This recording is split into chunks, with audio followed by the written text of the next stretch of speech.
हाँ, ये तो पॉलिटिकल स्टन है, पॉलिटिकल माइलेज लेने के लिए राजनीति कर रहा है। उसका स्पष्ट होना चाहिए, बात स्पष्ट होना चाहिए, क्योंकि भारतीय जनता पार्टी ने इतना बरस तो हम लोग को गुमराह किया। अब हम लोग को पहाड़ का आदमी लोग को गुमराह नहीं करना चाहिए। कितना बार हम लोग को गुमराह कर रहा है, जब भी आता है गुमराह करते जाता है। अरे कम से कम दोनों ये हम लोग को भिखारी जैसा हो गया ना। अब तो वादा करते जाता है, फिर आते हैं, कोई समय वोट मांगते हैं, फिर वादा कुछ ना कुछ दीजिए। ये जो 32,000 जो बंगाल में टीचर देने के लिए जो घोषणा किया है, उसमें पहाड़ का भी बच्चे लोग अच्छा सा अच्छा उसको प्रावधान मिले।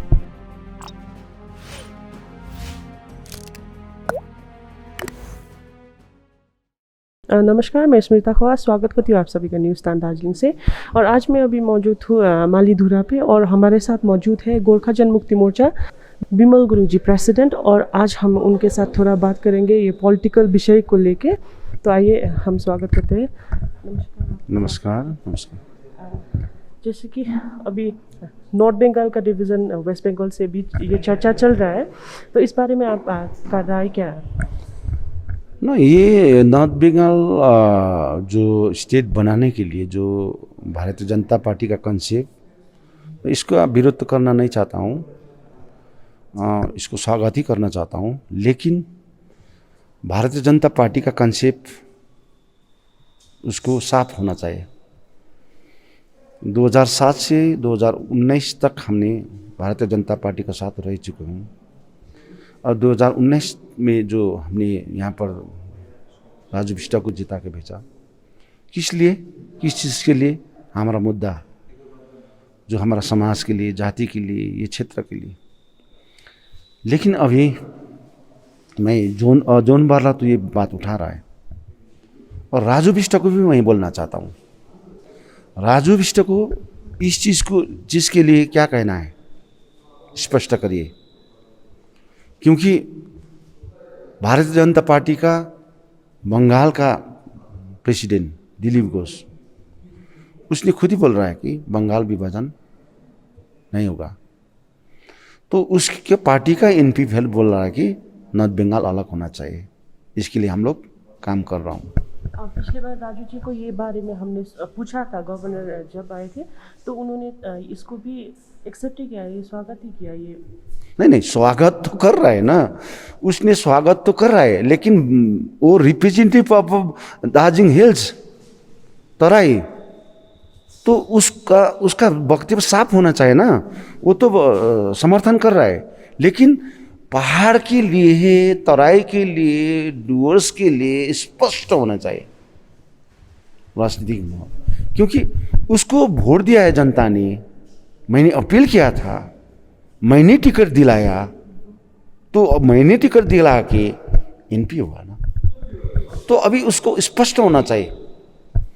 बंगाल का इलेक्शन में जो हार हुआ है भारतीय जनता पार्टी को, उसको देखते हुए यहाँ पर राजनीति का थोड़ा गर्मा गर्मी हो रहा है कि हार तो हो गया, हार तो जीत तो ये तो होते रहेगा, लेकिन सैनिक के लिए भी आदत होना चाहिए। तो अभी आस्ते आस्ते भारतीय जनता पार्टी का शीर्ष नेता लोग, एनपी लोग, एमएलए लोग भी आस्ते आस्ते जा रहा है दूसरा पार्टी में, टीएमसी में जा रहा है। तो उसको कंट्रोल करने के लिए अभी भारतीय जनता पार्टी ने ये नीति अपनाया है। मेरा सोच, मेरा जो पॉलिटिकल नॉलेज ये अभी कर रहा है, ताकि वो ये बात में ध्यान जाए, दूसरा चीज़ के लिए, दूसरा विषय के लिए ध्यान ना भड़काए। इसको लेकर ये राजनीति हो रहा है। नहीं तो इलेक्शन आगे भी एजेंडा होना चाहिए था। जोन बारला इसका आगे भी वक्तव्य देना चाहिए था। अभी बंगाल का रिजल्ट होने के बाद में जो रिजल्ट मिला भारतीय जनता पार्टी को, और ये तो सरासर देखने में आया है कि भारतीय जनता पार्टी का शीर्ष नेता लोग अभी इसको एक मोहरा बना रहा है। तो आप कहना चाहते हो जो नॉर्थ बंगाल डिवीज़न का ये मुद्दा उठा है वो पॉलिटिकल स्टंट है बीजेपी का? हाँ, ये तो पॉलिटिकल स्टंट है, पॉलिटिकल माइलेज लेने के लिए राजनीति कर रहा है। उसका स्पष्ट होना चाहिए, बात स्पष्ट होना चाहिए, क्योंकि उसका बंगाल का प्रेसिडेंट ऑफ दिलीप घोष खुद ही बोल रहा है कि ये नहीं होगा। और पिछले बार आपने एक स्टेटमेंट दिया था जीटीए इलेक्शन को ज़्यादा प्रायोरिटी नहीं देके ये गोरखालैंड का मुद्दा को प्रायोरिटी देके ऐसा करना पड़ेगा कि अभी पेंडेमिक समय है, जो अभी कोविड-19 का लॉकडाउन है। अब ये लॉकडाउन का ख़त्म होने का बाद में हम लोग सरकार का साथ एक बार बैठेंगे, बातचीत करेंगे, और जो हमने आगे बातचीत हुआ है उसके लेकर हम लोग बात करेंगे। क्योंकि भारतीय जनता पार्टी ने इतना बरस तो हम लोग को गुमराह किया, अब हम लोग को पहाड़ का आदमी लोग को गुमराह नहीं करना चाहिए, स्पष्ट राजनीति करना चाहिए।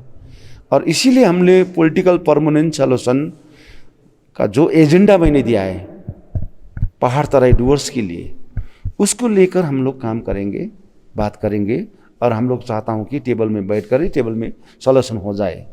इस चीज़ को लेकर हम लोग काम करेंगे। जो गवर्नर आया 2 दिन पहले, तो आपके पार्टी के ओर से भी ब्लैक फ्लैग दिखाया गया, तो उस ब्लैक फ्लैग दिखाने का मेन रीज़न क्या था? देखिए, कितना बार आया भारतीय जनता पार्टी का नेता लोग, जब भी आता है कुछ ना कुछ देने के लिए वादा करता है। प्राइम मिनिस्टर आता है, हम लोग ये करूँगा, ये दे दूँगा। गोरखा जाति ने इतना भारत देश के लिए इतना काम किया, लेकिन गोरखा जाति के लिए कुछ भी किसी पार्टी ने काम नहीं किया। अब मेरा पार्टी आया है, मैं काम करूँगा, ये वादा करके जाते हैं। अमित शाह आते हैं, 2017 में विस्थापित हुए जितना भी बच्चे लोग हैं, मैं जल्द से जल्द घर वापसी करूँगा, और सभी को जो पॉलिटिकल मोटिवेशन करके राजनीति किया है उसको सब बड़ी करके हम लोग लाऊंगा। तो ये सब बात सिर्फ पिक्चर में, टेलीविज़न में, सोशल मीडिया में, फेसबुक में आता है, लेकिन प्रैक्टिकल काम नहीं होता है। इसीलिए हम लोग को दुख दर्द होता है, बहुत दुख दर्द। और जो अभी गवर्नर साहब आया है, अभी गवर्नर साहब जोन वाला नॉर्थ बंगाल अलग करने के लिए जो घोषणा किया है, बात किया है, और गवर्नर तुरंत यहाँ पर आया। और आने का मकसद क्या है? अभी तो ये बरखा झरी है, ये बरखा झरी में तो अभी तक का रिकॉर्ड नहीं है कि गवर्नर साहब दार्जिलिंग में आने के। तो अभी आने का मकसद क्या है? यहाँ पर पहाड़ का राजनीतिक माहौल उथल पुथल करना पड़ेगा, ताकि आस्ते से जो है उसका औदा है उसको भी देखते हुए भीतर भीतर ये राजनीति करना पड़ेगा। तो 100% राजनीति, पॉलिटिकल राजनीति कर रहा है ना। गवर्नर तो है, कॉन्स्टिट्यूशन तो हेड तो है, लेकिन उसका जो विषय है सिर्फ पार्टी को, भारतीय जनता पार्टी का ऊपर ही टिप्पणी करने का आदत हो गया।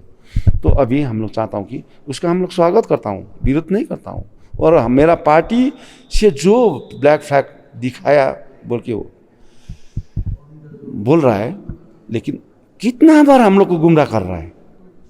जब भी आता है गुमराह करते के जाता है। अरे कम से कम दो ना, ये हम लोग को भिखारी जैसा हो गया ना। यहाँ पर कुछ ना कुछ दो ना, वादा करते जाता है, फिर आते हैं, कोई समय वोट मांगते हैं, फिर वादा, कुछ ना कुछ दीजिए। अभी इतना समय आ गया ना, बेरोजगार हो गया बच्चे लोग। अभी बच्चे लोग ये पेंडिंग समय में, अब लॉकडाउन में इतना बच्चे लोग खराब पोजीशन हो रहा है, घर घर में रह के। और पढ़े लिखे बच्चे लोग देश विदेश में जाके अपना रोजगार के लिए गया, सब वापस हो गया। अभी घर में इतना हालत ख़राब है, उसका घर चलाने के लिए भी इतना बुरा हालत है। अभी इसके लिए सोचना पड़ेगा। सिर्फ हम लोग चावल दे रहा हूँ, चीनी दे रहा हूँ, ये तो नहीं हुआ ना। यहाँ पर तो रोजगार का सवाल है, बच्चे लोग भड़क रहा है यहाँ पर। इसीलिए इस हिसाब से सोचना पड़ेगा। गवर्नर साहब को मैं अपील करना चाहता हूँ कि कि जो भी है रोजगार सेंट्रल गवर्नमेंट का तरफ से, स्टेट गवर्नमेंट को भी हम लोग अपील कर रहा हूँ कि गए समय मिस ममता बनर्जी ने खुद ही डिक्लेयर किया कि 32,000 टीचर्स को नियुक्ति करूँगा। इसके लिए हमने मिस ममता बनर्जी मैडम को भी मैं अपील करूँगा कि जितना भी पहाड़ में बच्चे लोग हैं उसके लिए भी थोड़ा हम लोग का टीचर्स बच्चे लोग हैं अभी बैठे हुए सब क्वालिफिकेशन है वो उसका, और वो बीटी करके बैठा हुआ है, सब करके बैठा हुआ है।